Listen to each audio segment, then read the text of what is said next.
बिस्मिल्लाहिर्रहमानिर्रहीम अस्सलामुअलैकुम रहमतुल्लाह। इमरान खान को ट्रैप करने के लिए आसिफ अली जरदारी के दोस्त को तैयार किया जा रहा है।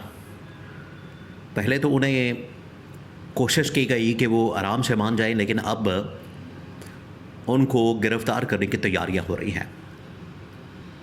वो है मलिक रियाज। मलिक रियाज जो कि पाकिस्तान का एक बहुत बड़ा बिजनेस टाइकून, एक बहुत बड़ा कारोबारी आदमी और बहरिया टाउन का मालिक, कई अरबों रुपए की उसकी जायदादें, प्रॉपर्टियाँ, अपनी वो सारा कुछ यहाँ से जमा पूंजी लेकर यूएई शिफ्ट हो गया। उसकी वजह ये थी कि जब उसे कहा जा रहा था कि आप इमरान खान के ख़िलाफ़ गवाही दें, इमरान खान के ख़िलाफ़ वादा माफ़ गवाह बने, तो उसने जब ये करने से इनकार कर दिया तो उसके ऊपर केसेस, मुकदमात और ये सारा कुछ फिर पॉलिटिकल विक्टिमाइजेशन, वही जो आपको बताया यहाँ पर इस्तेमाल की जाती है, यहाँ पर ये हर बार इस्तेमाल किया जाता है। तो वो जो पॉलिटिकल विक्टिमाइजेशन है वो फिर मलिक रियाज के ख़िलाफ़ शुरू कर दी गई। अब मलिक रियाज की आसिफ जरदारी के साथ भी बड़ी दोस्ती है, इमरान खान के साथ भी दोस्ती रही। मलिक रियाज ने तो इनकार कर दिया कि मैं किसी सूरत भी ना इमरान खान के ख़िलाफ़ इस्तेमाल होऊंगा, ना पीटीआई के ख़िलाफ़ इस्तेमाल होऊंगा।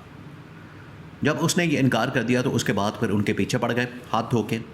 अब उन्हें एक रेड वारंट के ज़रिए पाकिस्तान लाने का फ़ैसला किया है। उन्हें गिरफ़्तार किया जाए, पकड़ा जाए और पाकिस्तान लाया जाए। देखिए, ये एक पैटर्न है। जिस तरीके से आसिफ अली जरदारी को ये टास्क दिया गया कि आप जो इस वक्त यूएई है उनको भी कन्विंस करें, चाइना को भी कन्विंस करें, आप जाएँ उनसे बात करें, उनको लाएँ इस प्लेटफॉर्म के ऊपर कि आप पाकिस्तान के अंदर इन्वेस्टमेंट करेंगे। चाइना को कन्विंस करने के लिए कहा गया और यूएई को ये कहा गया कि आप कम से कम ये जो $3 अरब मांग रहे हैं, ये $3 अरब की डिमांड मत करें। और $3 अरब की अगर आप डिमांड करते हैं तो फिर उसके बाद वापस तो कर दिया गया, लेकिन फिर यूएई के ऊपर हमला कर दिया गया। और ये जो हमला किया गया है ये बड़ा ही ख़तरनाक और ख़ौफनाक है, जिसकी वजह से वहाँ से रिएक्शन आ रहा है। अब यूएई के अंदर ही मलिक रियाज मौजूद है। मलिक रियाज जो कि यूएई के अंदर एक बहुत बड़ा इन्वेस्टर है, उसके ऊपर भी हाथ डाला जा रहा है। और अब नैब की जानिब से इंटरनेशनल पुलिस यानी कि इंटरपोल को कांटेक्ट किया गया है, रब्ता किया गया है और उनके ज़रिए से रेड वारंट निकाले गए और कहा गया कि 900 अरब रुपए की करप्शन है मलिक रियाज के ऊपर, लिहाजा इन्हें पाकिस्तान भेजा जाए, ट्रांसफ़र किया जाए। एक बात तो आप जहन में रखें, देखिए, आप ज़रा इमेजिन करें कि ये किस लेवल का खेल खेला जा रहा है, किस लेवल का, कि यूएई ने पैसे मांग लिए और अगर उसको रुपयों के अंदर कन्वर्ट किया जाए तो जो 3-3.5 अरब डॉलर्स बनते हैं, एग्जैक्ट अमाउंट 900 अरब रुपए बनेंगे। और यही मलिक रियाज के खाते में डाली जा रही, उससे डिमांड की जा रही।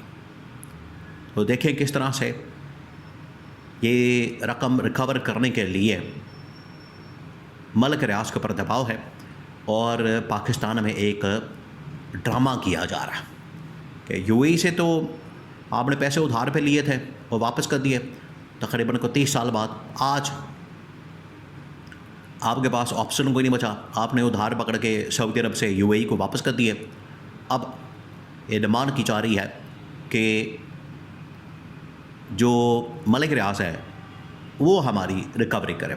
अब मलिक रियाज तो इतनी आसानी से हाथ नहीं आने वाला। इमरान खान के ऊपर जो एक मुकदमा बनाया गया है वो है 190 मिलियन पाउंड केस का। 190 million pound case Imran Khan के ऊपर बनाया गया, जिसमें असल में मलिक रियाज को शामिल किया गया, जो कि लंदन के अंदर एक प्रॉपर्टी का केस है।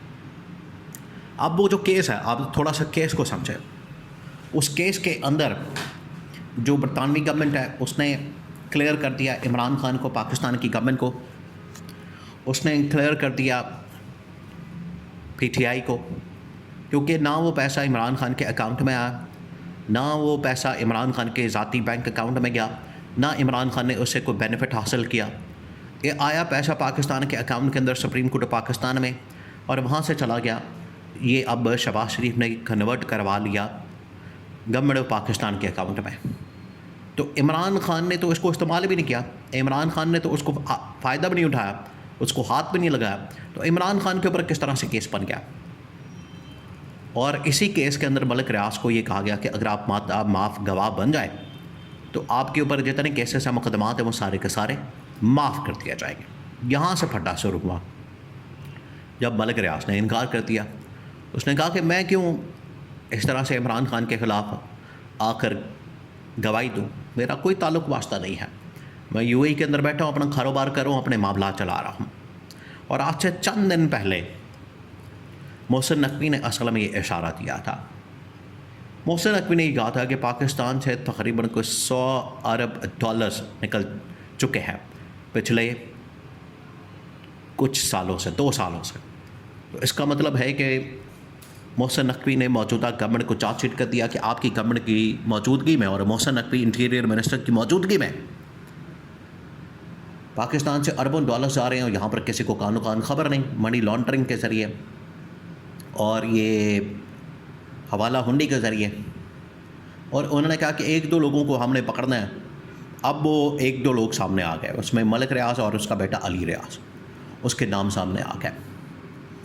तो अब इसके ऊपर आसिफ जरदारी और पीपल्स पार्टी का रिएक्शन भी आया, क्योंकि उनके भी बड़े दोस्त हैं, कार ख़ास हैं। उन्होंने भी कहा है कि ये मलिक रियाज को सिर्फ अंडर प्रेशर लाने के लिए और मेरे ऊपर प्रेशर डालने के लिए कि मैं किसी तरह से सरेंडर कर दूँ, मैं किसी तरह से झुक जाऊँ, ये सारा कुछ किया जा रहा है। लेकिन मैंने अब किसी चक्कर में नहीं आना, किसी मामले के अंदर नहीं आना। और अगर ये मुझे हटाना चाहते हैं तो ठीक है, पर हटा लें, और फिर सियासी लड़ाई जो है वो फिर अवामी मैदान के अंदर होगी। ये अब आसिफ जरदारी की धमकी सामने आई है और यही इमरान खान की धमकी है। अगर आपने लड़ना है ठीक है, फिर सियासी मैदान के अंदर आ जाएं, फिर सियासी मैदान में, अवामी मैदान में लड़ाई होगी। तो अब मामला इस हद तक पहुंच चुके हैं, इस नहज तक पहुंच चुके हैं। आसिफ जरदारी के साथ साथ आसिफ जरदारी के दोस्त, उनके घर वाले, बाकी लोगों को अब टारगेट करना शुरू कर दिया गया है और एक एक करके आसिफ जरदारी के गिरद घेरा तंग किया जा रहा है। अभी उनके ख़िलाफ़, फिर उसके बाद दोस्तों के ख़िलाफ़, तो ये मामला आगे बढ़ता चला जाएगा और ये बजट तक सिर्फ देखा जाएगा। बजट के बाद पूरे मुल्क के अंदर एक ऐसी लहर चलेगी, इतना खौफनाक किस्म का मंजरनामा होगा कि आर या पार सिचुएशन बन जाएगी। या तो पाकिस्तान पर निकल जाएगा या फिर ये लोग पाकिस्तान को डबो देंगे, जो आज हालात बन चुके हैं, जो सूरत हाल बन चुकी है। तो ये मलिक रियाज, आसिफ जरदारी और इमरान खान, इनके ख़िलाफ़ फिर जो इंतकामी कार्रवाई शुरू की जाएगी, कारोबारी तबकात से लेकर सियासतदानों तक, ताजर बरादरी से लेकर आम आदमी तक, तमाम के तमाम इस हुकूमत के ख़िलाफ़ फिर सड़कों पर होंगे।